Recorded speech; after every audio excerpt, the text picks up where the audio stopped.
I can't believe there was a time, not that long ago, when Machine Gun Kelly thought he could go toe-to-toe with Eminem. Now, it's crazy to imagine that actually happened. It started with a reckless tweet, turned into a full-blown lyrical war, and ended with MGK getting flamed so hard the man literally switched genres from rap to pop punk. This beef was brief, but it was chaotic. It was one of those rare moments in hip-hop where the entire culture stopped what they were doing, grabbed popcorn, and waited to see what would happen next. I mean, if we're keeping it real, nobody disses Eminem and walks away clean. We've got to give it to MGK though. He tried, he swung, and he even landed a couple of punches. But you see, Marshall Mathers, that guy dropped one of the coldest diss tracks in modern rap.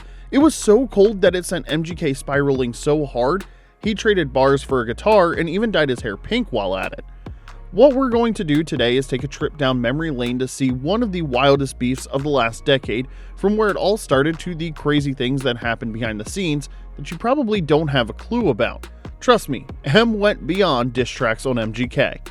Alright, now we're going to go back, way back to 2012. MGK was still kind of new, trying to get his name out there in hip-hop, and apparently he thought the best way to do that was tweeting about Eminem's 16-year-old daughter. Yeah, he did that. He hit Twitter that fateful day and said something slimy about Haley, calling her hot as F. Now, in that same sentence, he threw some digs at her dad too. Now, you gotta keep in mind, this is Eminem we're talking about, the man who told his own mom and baby mama to kick rocks in his verses. You think he's letting some tattooed 22-year-old talk about his daughter publicly? Now, apparently Eminem wasn't having it. He was fuming madly, but he kept his emotions in check. Word on the street was MGK got blackballed right after and banned from Shade 45, iced out of any M-adjacent platforms, and basically put on silent mode. But what made things worse was M never said a word about it publicly. No tweets, no interviews, no diss tracks. Just silence. So for years, MGK kept throwing little jabs in interviews, talking about being banned, calling M bitter, trying to make noise, and getting zero response. Imagine talking trash and the other dude doesn't even acknowledge your existence. That's gotta sting. But hey, when you poke a bear and it doesn't react, that doesn't mean it forgot. It just means it's waiting for the right moment, and oh boy, that moment would come. Fast forward 6 years to 2018 after that wild tweet. MGK was still taking little swings in interviews, still crying about being banned from Shade 45 like it's some secret society. The crazy part is that most people had forgotten the possibility of a beef ever happening at this point. MGK was doing his music thing, kinda under the radar, and then boom, Eminem drops Kamikaze. No promo, no warning, just pure rage.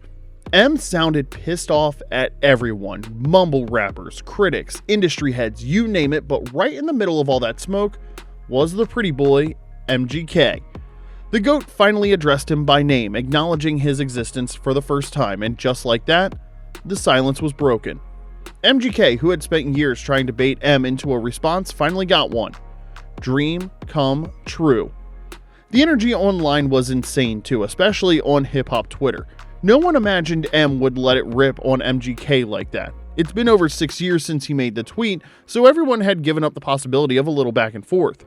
Now, we've got to give MGK some credit though, because he didn't back down. He knew he'd be an absolute underdog if he went ahead and responded to M's call out, but he did it anyway. He saw the opening he'd been looking for all this while, and instead of folding, he charged straight at the throne. Now, you've got to have some big balls on you if you want to test M's pen game, and MGK had plenty. It was a bad idea, but hey, at least he went down swinging.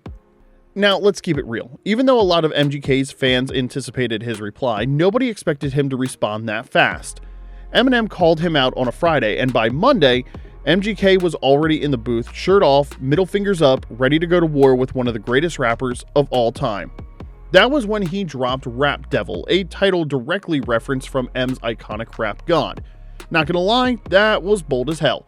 But you know the crazy part about this track was, it wasn't bad.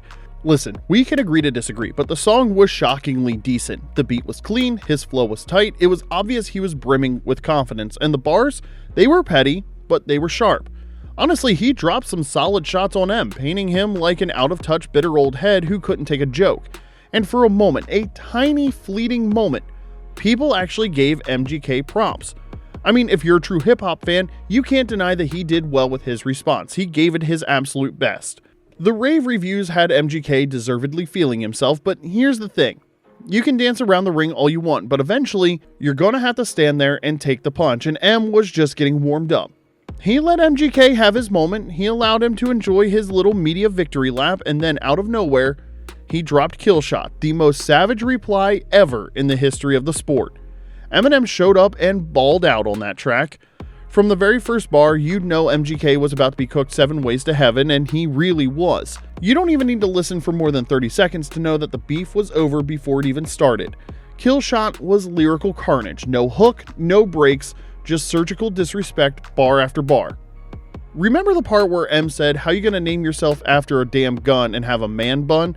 I'm 45 and still outselling you. By 29, I had 3 albums that had blue." These bars literally lived rent-free in our heads back then. The internet was reeling like crazy, and just like that, the whole narrative flipped. People stopped arguing, stopped debating. Even the ones who had hyped up Rap Devil, me included, were like, yeah, okay, never mind. Oh, and memes flooded the timeline. Fans were clowning MGK nonstop. Tons of YouTubers breaking down every bar like it was a dissertation. Even other rappers were like, yo, MGK, you good? Killshot wasn't just a response, it was a public execution. And the wildest part, M never followed it up. There was no back and forth, there was no second round. He said what he had to say, dropped the mic, and walked away. Simple, but effective. We're talking GOAT levels here. Anyway, after Killshot dropped, MGK did what anyone would do when they're lyrically stomped out in front of the world. He pretended like it didn't hurt. He tried to laugh it off in interviews, said M's diss was trash, and claimed Rap Devil was better. He even dropped an album called Hotel Diablo, trying to ride the buzz and attention from the beef, but it flopped. Like, really flopped. It barely made a dent on the charts. There was no buzz, no heat, no replay value. It was like the entire rap community looked at him and said, yeah, nah, we're good. MGK went from being a bold underdog to just awkward. That cool rebel aura he used to have disappeared almost instantly. He asked for the smoke and he got it. He just didn't imagine he'd get crippled by it. And before you know it, he started sliding away from rap with every new release. First, it was more guitars, then the nails got painted, and then suddenly we're seeing him do shows with Travis Barker, dating Megan Fox, and talking about emo rage in interviews. And before we knew it, MGK had rebranded himself completely, from battle rapper to pop punk frontman in less than a year. This guy has got to be the only rapper who got dissed out of the genre, save for Drake because we're still waiting. And listen, we're not knocking his hustle. The man's still touring, he's still making music, and he's still grinding. But the fact is, except for a few rap songs featured here and there, MGK hasn't dropped a real rap record since Killshot landed. His fans might argue it was just a coincidence, but we all know that isn't true, right?